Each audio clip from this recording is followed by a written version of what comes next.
What's going on, everybody? Welcome to episode 79, Lobbing Scorchers. This is Ari Lillianwall. Got producer Noah here with me.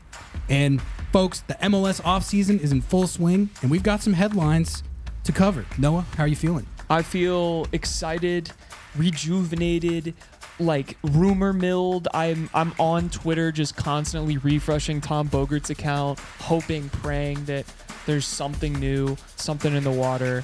We've got a lot to talk about. Yeah. For sickos like us, this is actually one of the more fun parts of the year. I'm the same way. Transfer season, I love obsessing over all the roster movement and the transfers and, picturing the fits of players on their new teams and stuff. So we're going to have a good offseason talking about all of that. For this one, we got a new sporting director for Atlanta United with Seattle Sounders ties. A few roster moves around MLS. Nothing major, but a couple of things to talk about, and I'm sure there will be more to come on that front as we go forward in the offseason. We've got some updates on the Seattle Sounders' ongoing attempt to plunder the roster of FC Dallas. We're going to give our thoughts on that. It'll be updates if you just listen to the podcast, which I'm sure you can hit on the live show part of this. Yes, exactly. But before I totally derailed that, Ari. You're good. I'd have to get this ad read. Lobbing Scorchers is part of the Sounder at Heart podcast network. If you want to get the best independent Seattle soccer coverage, consider supporting us by going to sounderatheart.com/LS. That's sounderatheart.com/LS. Scroll down to subscribe and support to get 30 days completely free. Every sign up through our link helps support and grow this show. No, I believe we have one new sub to thank. Who we got? We have one new sub. Brian Walker, thank you for being sub number. I'm not actually sure because I don't have the complete sheet up. I think it's over 50. I think it's 51. I think we are at 51, which is a great number. We love to see that. If you want to support the show and you enjoy the content, the absolute best way to do that is to subscribe to Sounder at Heart by using our link at sounderatheart.com/LS. Another great way you can support the show, especially if you're watching us on YouTube. Yes. You can subscribe to the Lobbing Scorchers YouTube. Noah, the drive to 850 subs is alive and well. We've been stacking and racking. And it's about the drive to 1,000 ultimately, and we're actually pretty close to being on that road, which is exciting. But to get there, we have to hit 850. So go ahead and hit subscribe. We're gonna have a lot more content on YouTube coming all off season, including some more live shows. We did our second ever live show. It was not a flop. Week, and it was not a flop. It was really, I consider it kind of our debut. Yeah. Because we did one after the game in LA, but that was sort of crash course, testing it out. It was only for 20, 30 minutes. I popped in for 2 seconds right at the end, didn't really dish any takes or anything. But we did our first full live show. And yeah, smashing success. Thank you to everyone who tuned in. I think we had about 100 people in there, simultaneously at the apex of it. Ended up pulling over 1,000 views on YouTube, which for us is really good. So excited to keep doing those, and we are going to do one this weekend. We're gonna have some Sounder stuff to talk about.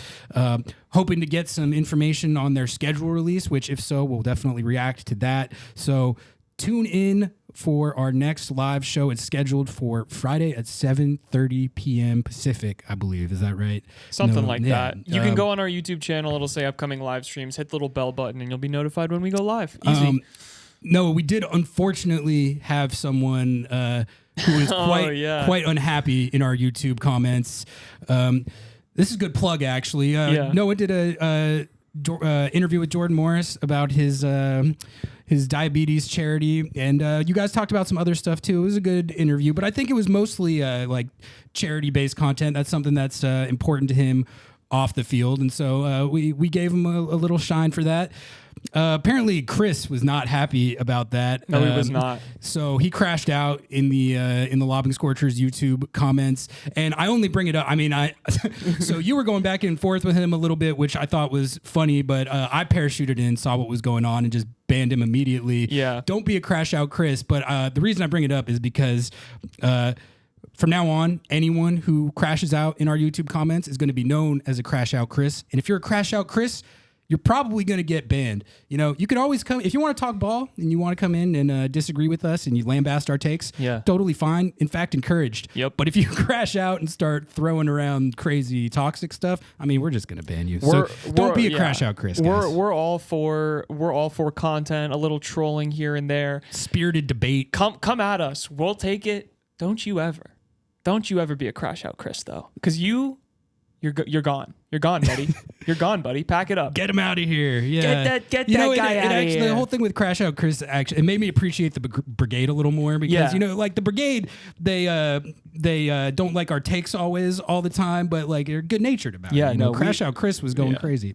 Brigade, Crash Out Chris. Yeah. Down here, down below. Brigade stock up, Crash Out Chris stock down in the gutter. All right, let's get to a few of these headlines from around MLS. We'll get to the Sounders stuff later. Off-season shows without games might take a little bit of different format from time to time. So today we're going to start with the league-wide news, which I think definitely the biggest story of the day, Noah, was the news that Chris Henderson is departing Inter Miami CF, where he built the super team with Lionel Messi and the Barca boys. Helped build, I should say. Yeah. You got to give David Beckham and Jorge Mas their credit there as well. But Chris Hendo, he was really on the ground for all of that for them from their ascent from kind of a joke of a team under a bunch of MLS roster sanctions. An illegal team. Yeah, yeah, with like 5 DPs, but still getting 12th on the table. Yeah. And they're now a Lionel Messi-led, Barcelona-laden juggernaut. Thanks in part to the work done by Chris Henderson as sporting director. He now joins Garth Lagerwey at Atlanta United. They're back. They got the gang back together, and it continues the time-honored Atlanta United strategy of poaching Seattle Sounders. Basically, trying to become Seattle Sounders East between Gonzo Pineda, Garth Lagerwey, and now Chris Henderson.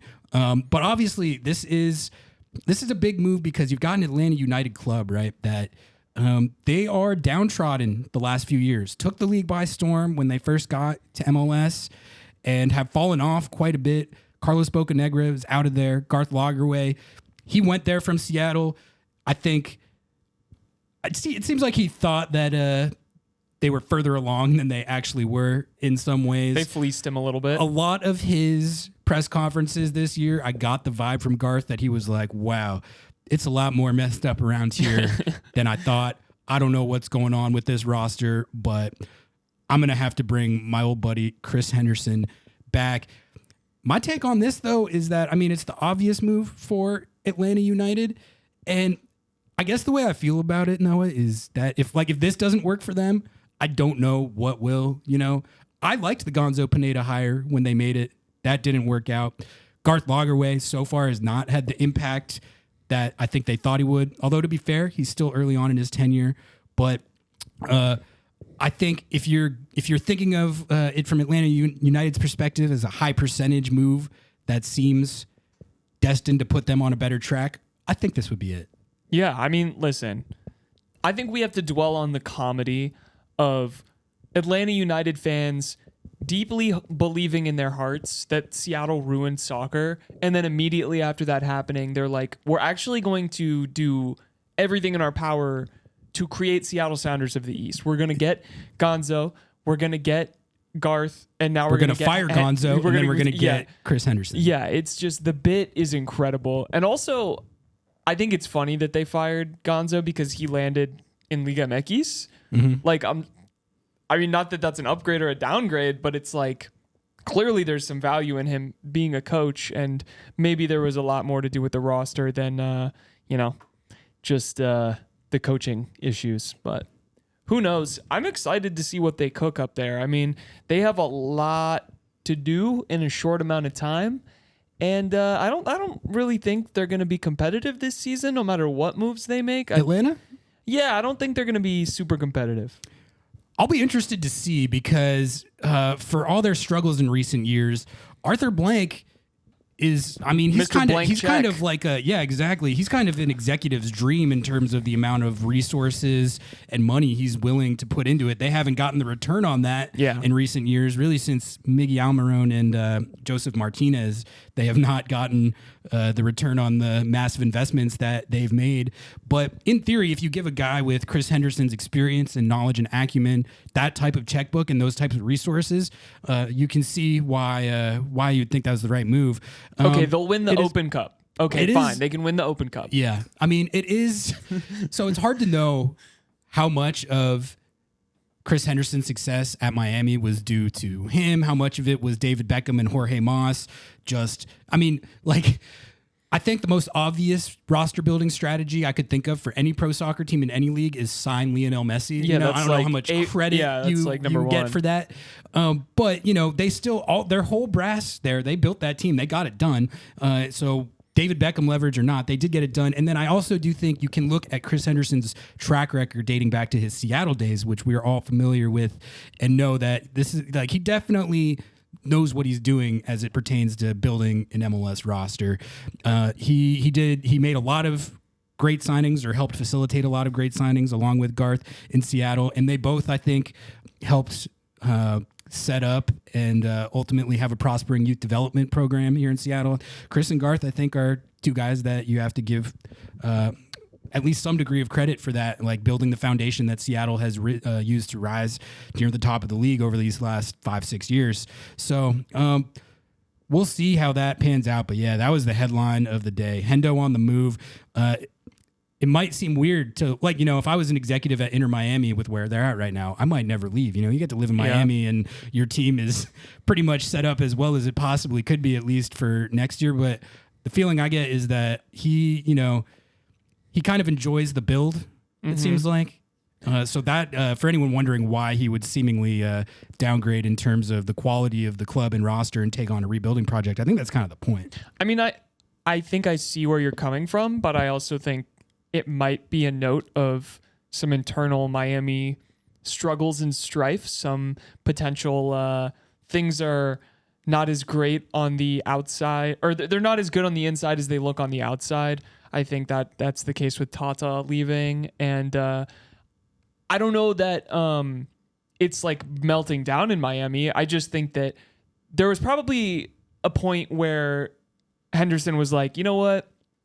I'm going to actually be able to do a lot more and going to be able to have a lot more opportunity to, do like a rebuild or something like that if I do move on to a place like Atlanta. But I do think it's an interesting storyline that we should track about Inter Miami, and kind of like they had two really big figureheads leave the team in short succession.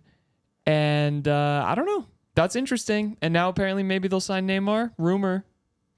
Is that in the rumor mill? That's I don't know in the if rumor I saw mill. that one. Okay. I mean, I don't believe it, but I think people were saying that it's most likely just to try and strong arm the Saudi team that he plays for to give him more money. But okay.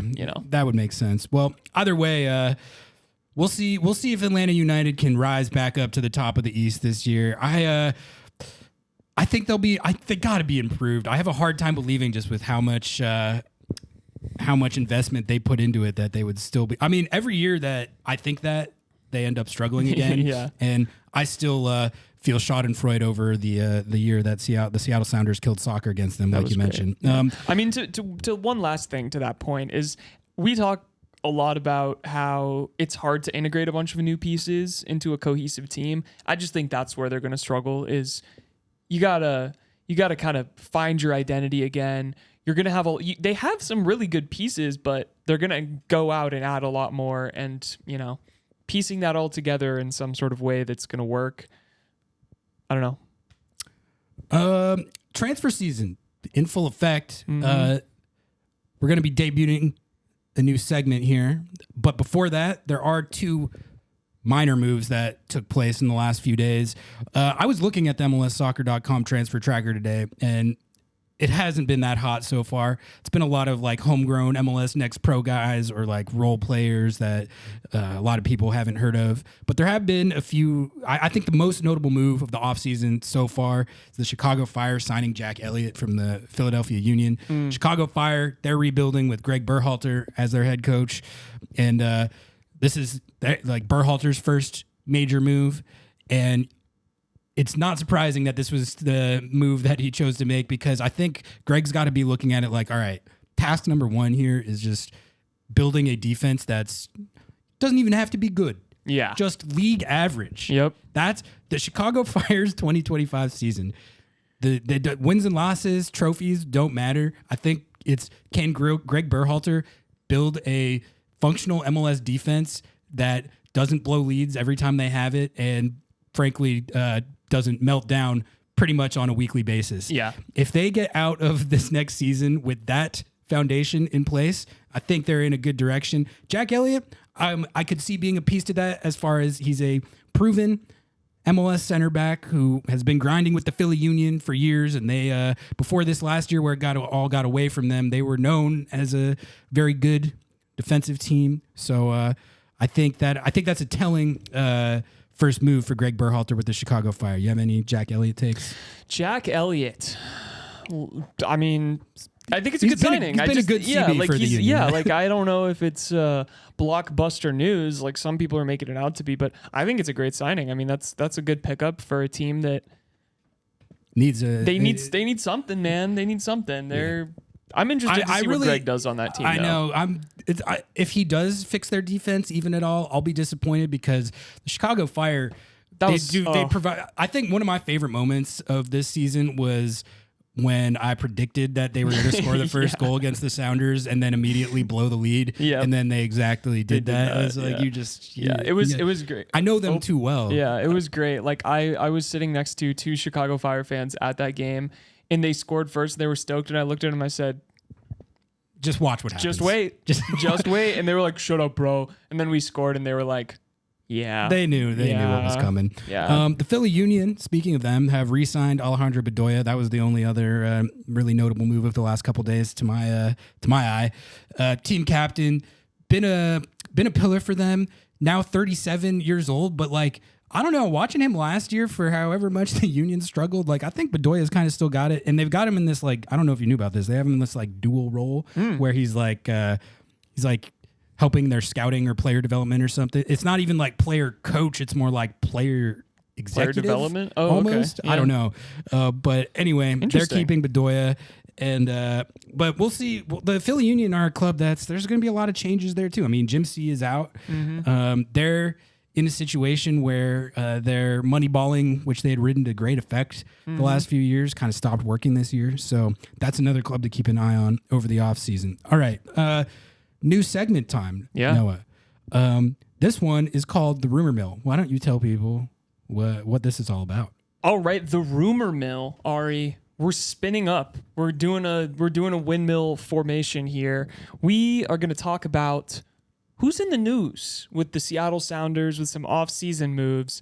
It's going to be a big one for the Sounders, apparently. I mean, I think we had kind of predicted that it might be a big off-season, but definitely the rumor mill that has taken hold is different than I didn't expect this much FC Dallas, but that's what we got. Well, so why don't you lay down the rumors and then we'll give our takes on them. I'm assuming that was your idea for the format. Idea of the format, but we cook on this show. So starting off with the biggest blockbuster trade this might be like the biggest blockbuster trade in MLS history too, which is kind of insane. Jesus Fererria traded to Seattle. That's wild. He's a DP right now, but apparently, allegedly, in the rumor mill, this trade hasn't gone through. This hasn't gone through yet. Yeah, but this deal hinges on him agreeing to a non-DP contract, which seems to be okay with Fererria, and it's close to being done.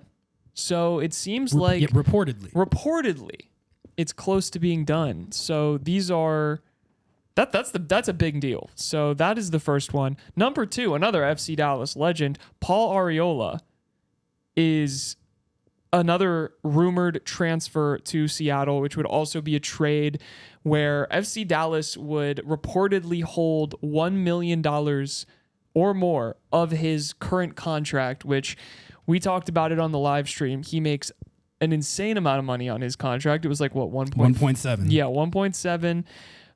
That's crazy. And that trade may or may not involve a player.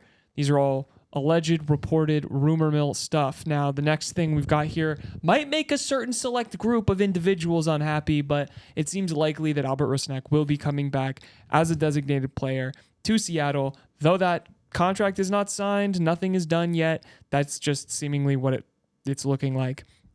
And then another one here, Leo Chu to Fluminense. The rumor mill is starting up again. I haven't really seen this one. Yeah. What is this? Apparently, there's been no official offers, but there is interest from Brazilian clubs to bring him back. But I don't really think they're interested in paying a transfer fee. And I don't really see this one as... if we're going to rate these, this one's definitely lower on the potential happening. And then last but not least, in an interview with Sounder at Heart, Craig Weibel talked about, contract negotiations. He mentioned Albert Rosenack. He also mentioned Jordan Morris. It's not really a rumor, but it is something that's happening in this offseason. So that's something to keep track of. That is the rumor mill that we have going on right now. So maybe we just hop into the first one. We haven't talked about it on the podcast, but Jesus Ferreira to Seattle, blockbuster trade. I mean, Yeah, I mean, like you said, there's not really a like-for-like trade in MLS history as far as this like age and profile of player. And, I feel like I've been pretty consistent on my thoughts on this, which is that, Tam, I actively love it. DP, I'm less enthused. I mean, that's basically how I think I'm going to feel about this the whole way. I mean, for me, we've heard kind of conflicting reports or opinions on whether or not this would be as a DP or on TAM money. I mean, this is simple for me. If you're Craig Weibs and company, you say, we'll take you for TAM money. We'll give you a platform on a really good team to show your skills. And if you ball out, we'll shop you for a bag. And you'll go somewhere where you'll make the type of money that you feel like your market demands. If you need it to be a DP contract to be on this team, we just can't do it. We can't do it. And I would draw a hard line on that. And I definitely would not.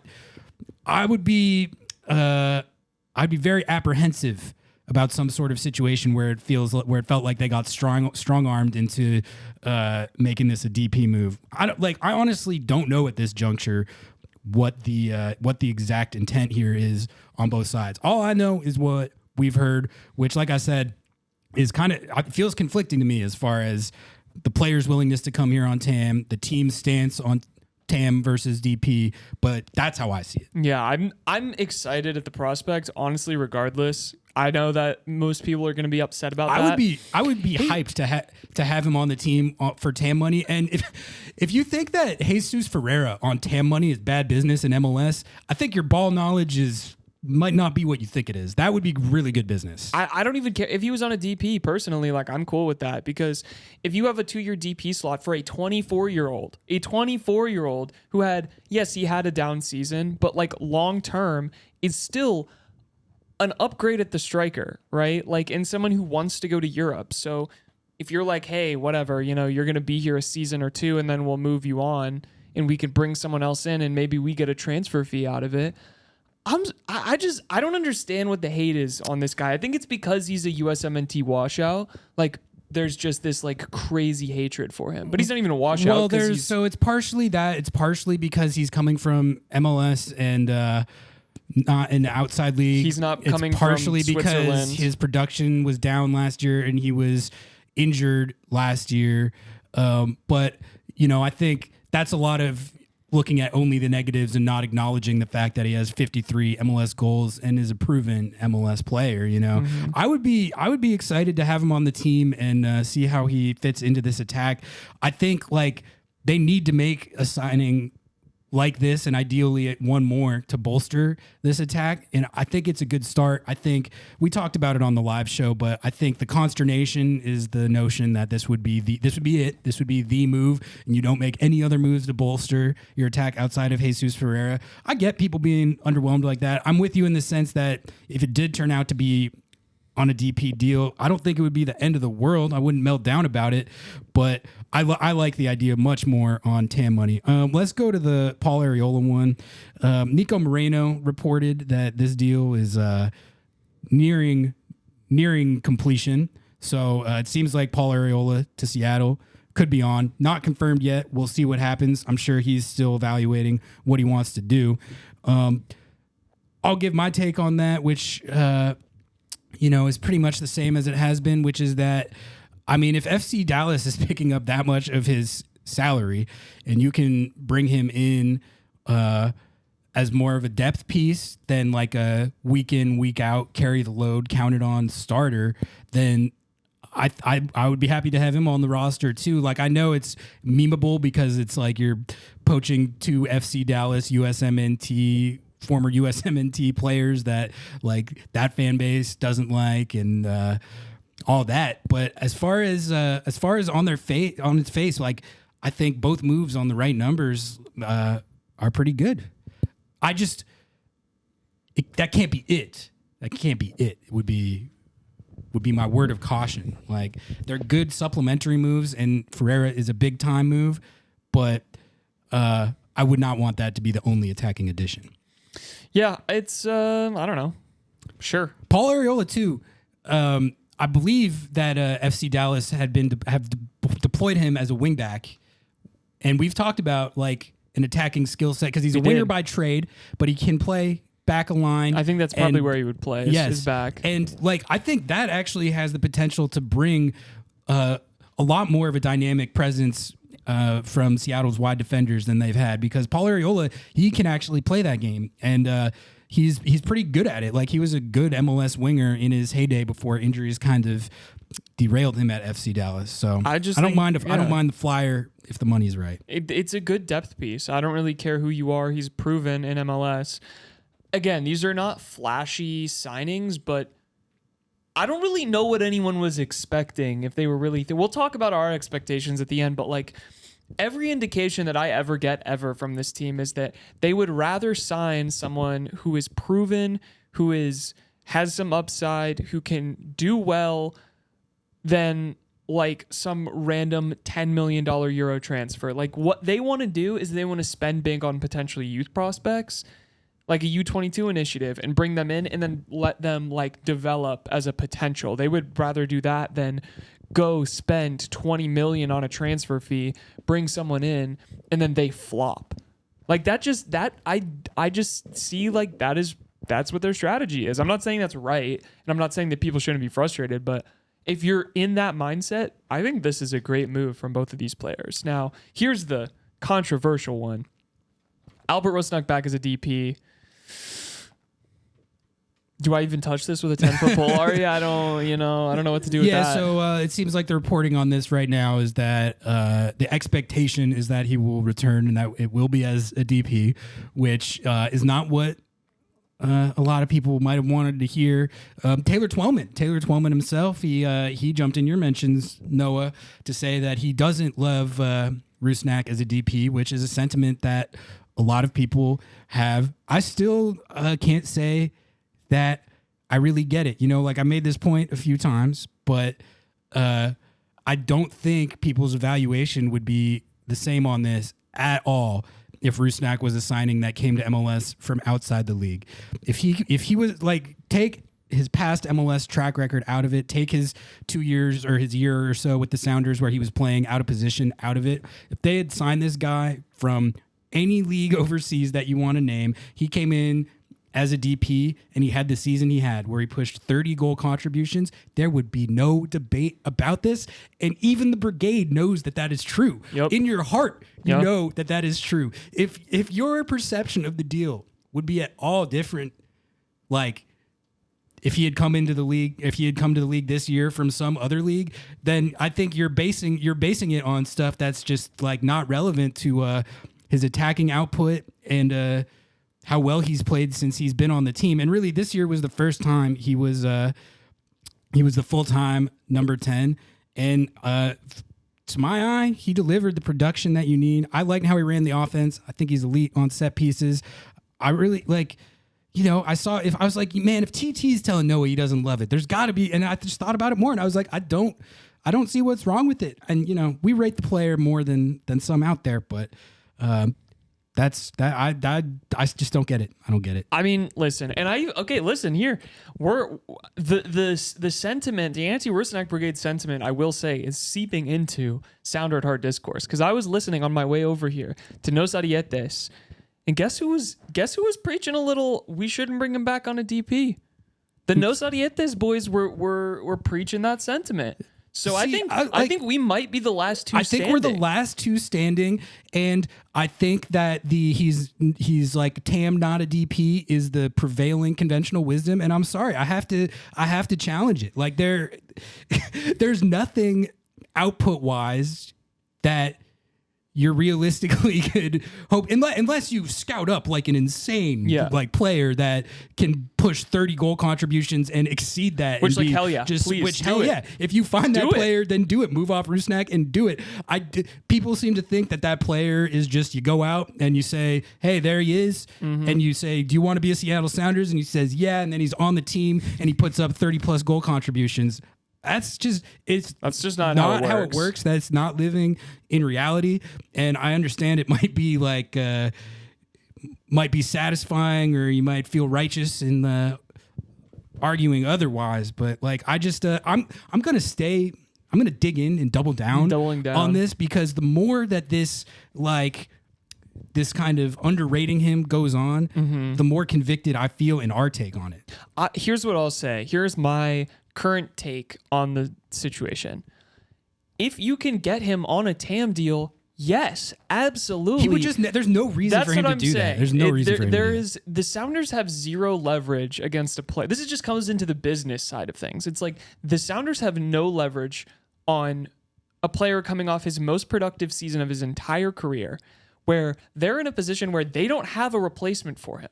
Who's gonna take the facilitator position if he doesn't re-sign? Yeah, and people talk about like you need someone better for the Club World Cup. Integrating someone with the amount of time you have before the Club World Cup, you're probably gonna be worse. Look at Evander. Just because like there is an adaptation period where that you bring a new guy in as the centerpiece. He has no reps with anybody. He has no time on the training ground with anybody. If you mess with that continuity, move off Rusnak because you think he's more a TAM player, and then try and plug in whatever the new guy is, and then go into the World Cup with your entire attack built around a new player, I would argue you're putting yourself in a worse position for that tournament. So I really don't get people bringing that up as a consideration at all. I think there's a fair amount to be said for maintaining that continuity. So, just another point though, like, you know, if you're Seattle in this situation, I think the leverage that you might have, just as like a hypothetical,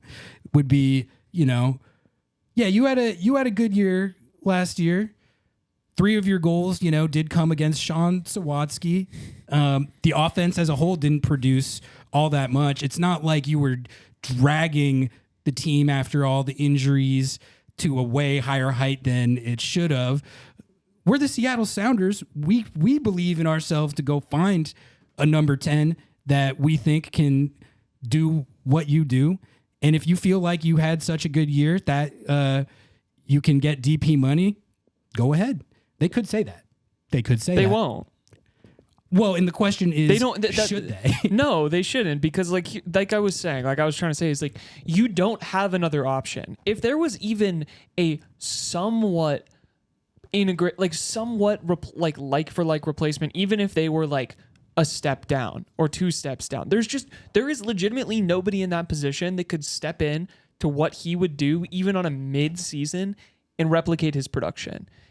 It's like, it just sucks, because it's like, okay, that's great. Yes, get him on a TAM or let him go. But the problem is, who are you going to go out and get? Who are you going to go get? Go out and get Evander. Do it. But guess what? You know what he did his first season? Nothing. We made fun of him the whole time because we were like, this guy's literally just a joke. And he was great this year, but it took time for him to get to that. And case study. Yeah, so I actually think the people who are making the club, like, we got the Club World Cup coming up. Yep. Like, we gotta move off Rusnak, and I think you're actually making the opposite argument with that. Like, I think trying to switch that out, like going into the Club World Cup, is actually way riskier than just reinforcing on the foundation that you already have, which was good. I mean, it did get you to the Western Conference Final last year. You just got to boost this offense. Yep. All right. So our last ones here, Leo Chu to Fluminense. I feel like we can just skip this. We can maybe hit on it really quickly. I'll believe it when I see it. Yeah, that's where I'm at. I'll believe it when I see it. Like, if you can get a bag for him from a Brazilian club, which they think they can, which they've been thinking, don't believe they've been it. thinking they can for a long time now. His stock is pretty far down. He was injured all year, didn't really produce. Got in a fight with got in a fight with Brian Schmetzer. There was a bunch of drama with that. Yeah. Every time he got subbed out, he looked all pissed off. Like if you can sell him, sell him. I honestly don't. I don't want to hear about this rumor mill anymore until it happens. Yeah, I just feel bad for the guy. Let him go. I don't know. Last one, Seattle Sounders, Jordan Morris contract negotiations. Again, I don't know what this means. I don't know if this means anything, but I just thought it was interesting. I mean, he was also coming off of a hot year. Yeah, can I make... I mean, I don't know what's going on with the contract. I guess we'll have to wait for more information on that. It is interesting to hear that they're working on something. I would like to make a point about Jordan Morris in a similar vein to the Rusnak discussion, which, I mean, I don't want to be a broken record on all these things, but Noah, let me, just for the sake of argument, pose a question to you. Jordan Morris had 18 goals across all comps this season. I don't know what his assist numbers are across all comps, but I know he had 5 in league play. So that's over 20 goal contributions across all comps. 18 goals across all comps is one shy of the record for Seattle Sounders number 9 in a single season, which belongs to Obafemi Martins. Rui Diaz, I don't think ever hit that number. If Seattle had signed a DP number 9 going into this last year, and they put up 18-5 across all comps, leading the line, would you have any problem with them leading the line next year? No. So the only reason people do is because it's Jordan Morris. Yeah. That's it. So well, and that's what you know. Shout out to the interview we did with him. That's what I said. I was like, "You're the number 9 we've been wanting." It was kind of a joke. We were just joking about it because I know he understands the friction between all of that. But it was this like, on pure stats alone, Jordan Morris delivered exactly what we needed during the season. We're on an island with this too. By far, from the national pundits and the fan base, the prevailing sentiment that I hear is that he did pretty well as the 9 this but it year. Won't continue. But either it won't continue or it's not going to. It's not enough. Like it's not enough juice to take you to the next level or what. If you go into the Club World Cup with him as your 9, that's an embarrassment.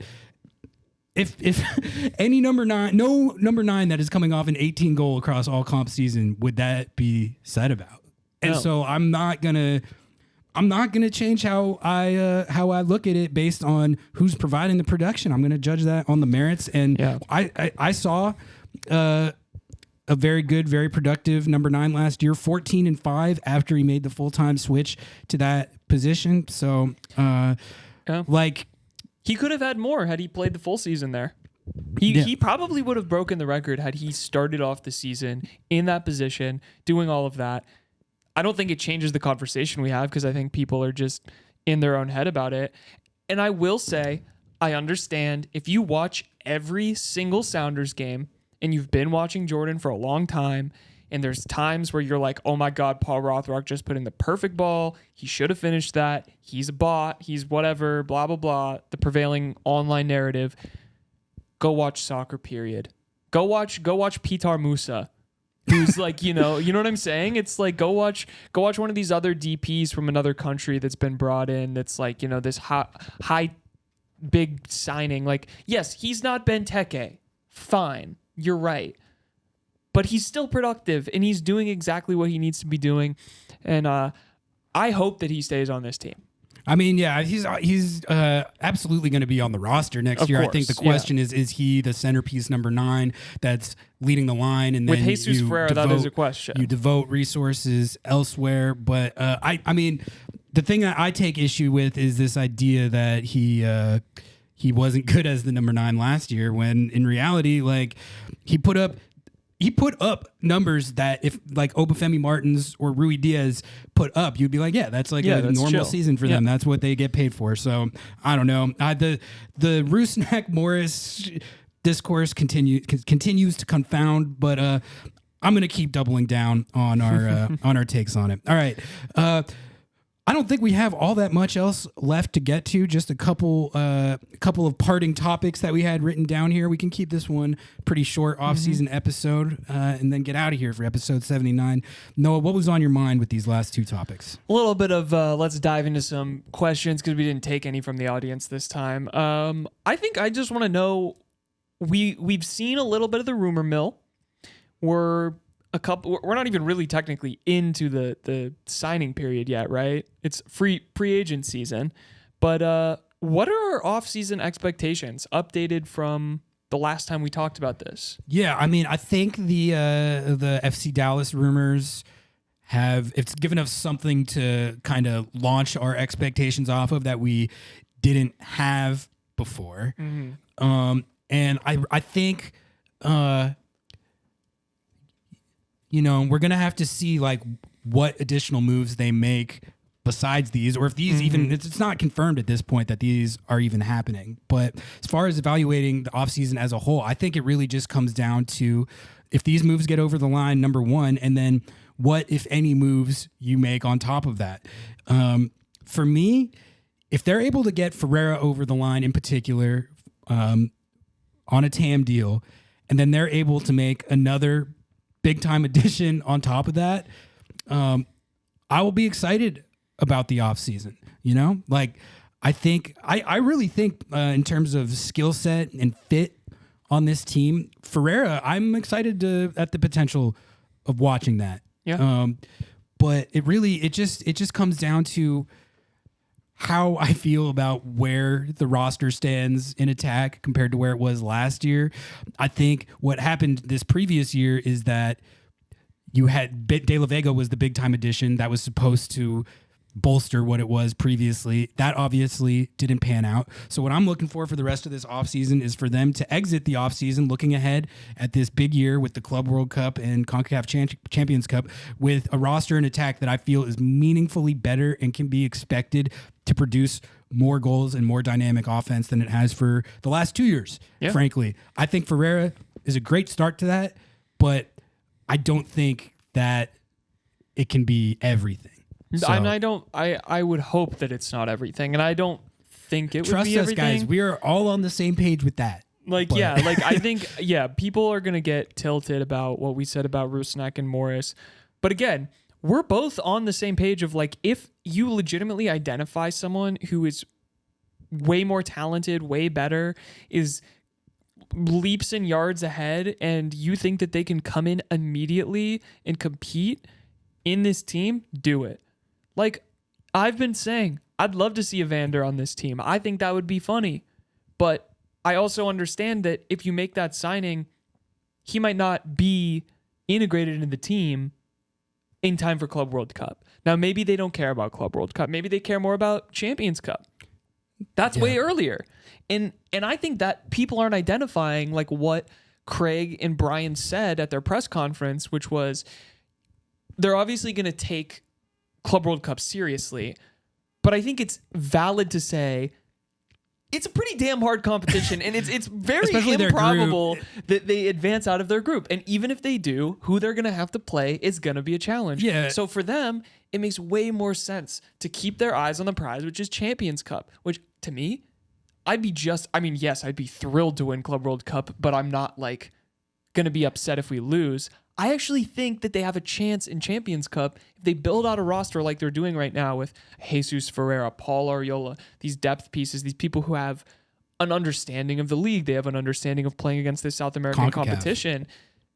I don't know, Ari. That is my favorite tournament, dude. Like the feeling of winning Ferreira that is low-key a god against CONCACAF. That's what I'm saying, that's dude. like He's his the whole pirate of the reputation. Caribbean, That's his dude. whole reputation. Like, I didn't even really think about that upshot of the signing. But yeah, I'll wrap it up in a tiny bow by saying my updated offseason expectations is a lot less than I think most people online. I think that it is going to be more about filling out the roster that they already have and they already believe is somewhat good. It's going to be about finding pieces to take pressure off De La Vega. It's going to be about finding ways to supplement Morris and Rusnak. Exactly, supplement Morris and Rusnak, because they saw, hey, we were 5 minutes from basically winning MLS Cup. With Georgie out there, who like is a Tacoma Defiance kid that had barely played in MLS. Yeah. You know, imagine like that's not a shot at Georgie at all. I don't want it to sound like that. It's just the reality was like he was in a tough situation where, if if they can bolster those spots on the roster, it will go a long way in making this team much more competitive. Yeah. And my expectations aren't what I want.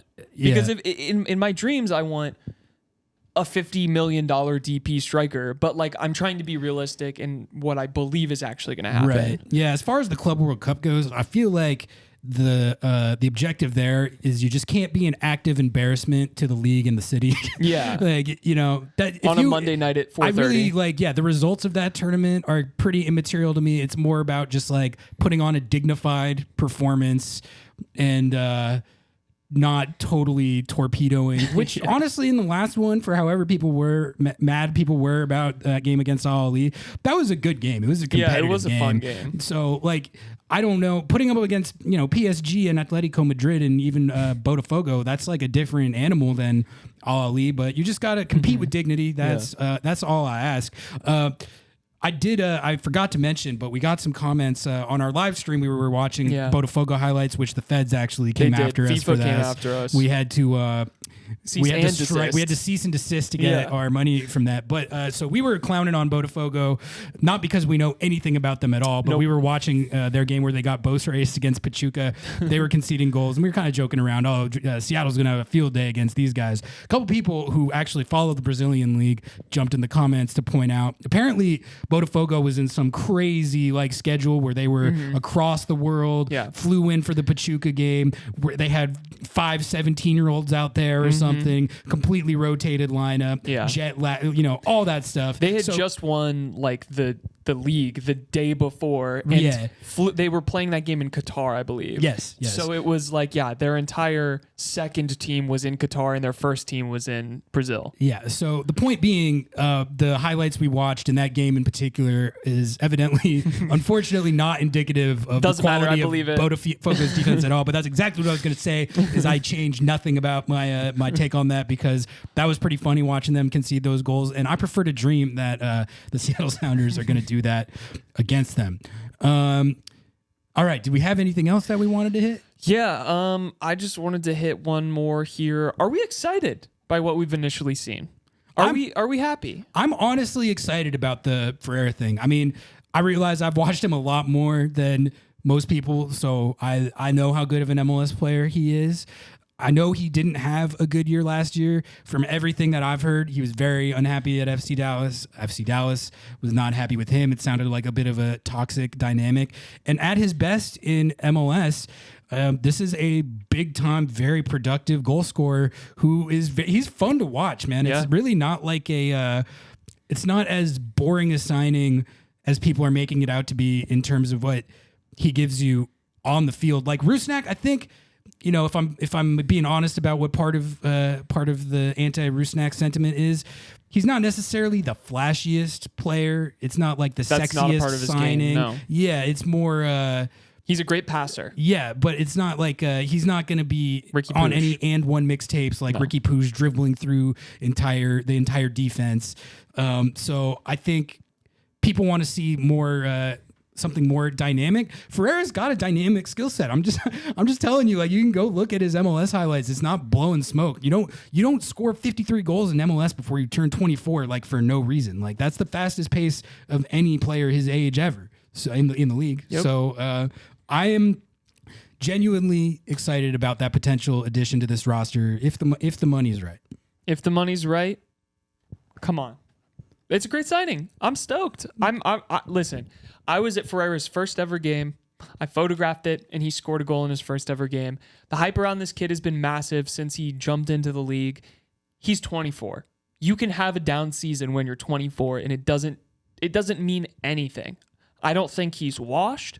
I don't think he's bad. And I think if the Sounders can get him on a TAM deal, which I think is most likely how this would happen, that is a piece of business where all of the Craig Weibel haters, I think, are going to have to just shut up, because that is an amazing piece of business. Taking a DP, making DP money, and saying, just come over to our club because you're going to have a chance to do what you want to do. He's got to do that, though. He's got to get it over the line. I'm just saying, if he gets it over the line, if he does, they better give him his flowers for that, because that is some good wheeling and dealing. We're gonna if Craig Weibs gets Jesus Ferreira on TAM, we're gonna be praising Craig Weibs. We're gonna need him on. Craig, come on the show. Gregg, come on the show. We'll play pinball. I know you like pinball. All right, I think that's about a good place to leave it, Noah. Does that say? Unless you had anything else that you wanted to hit. All right. Good off-season episode. Thank you so much, as always, to everyone for tuning in. Tune into the stream. We love and appreciate every single one of you. Yes, we are going live this Friday at 7:30. Nico Moreno, he ignored my text to our He's group big chat. time now. He claims that he didn't get the text. We're going to try and get him on. I have one other idea for someone I'm going to try and get to stream with us. But either Tom way, Bogert doesn't want to come on. He was in chat, though. He was in chat. So you definitely can bother him. If you guys didn't tune into the live stream last time, definitely tune in. It was a lot of fun. And Jeremiah broke news. Jeremiah broke news live, and you get to interact with us in real time. You can put chats and super chats in there, and we'll talk about them as we go. And the last one, it ripped. It was awesome. It was fun. This one's going to be good too. And hopefully we're going to have more content to talk about by then. Like, comment, subscribe in the meantime. Sub to the YouTube. And sub to all our socials. We need more on IG, and we need more on TikTok. Before they ban it. Yeah. On January 19th, on my birthday. Our TikTok is actually doing a little better, but we could use more followers on both of those. So hit us with follow on IG and TikTok. All right. We're going to call it right there. We will see you guys for the live show Friday at 7:30 PT. Until then, we out. Peace.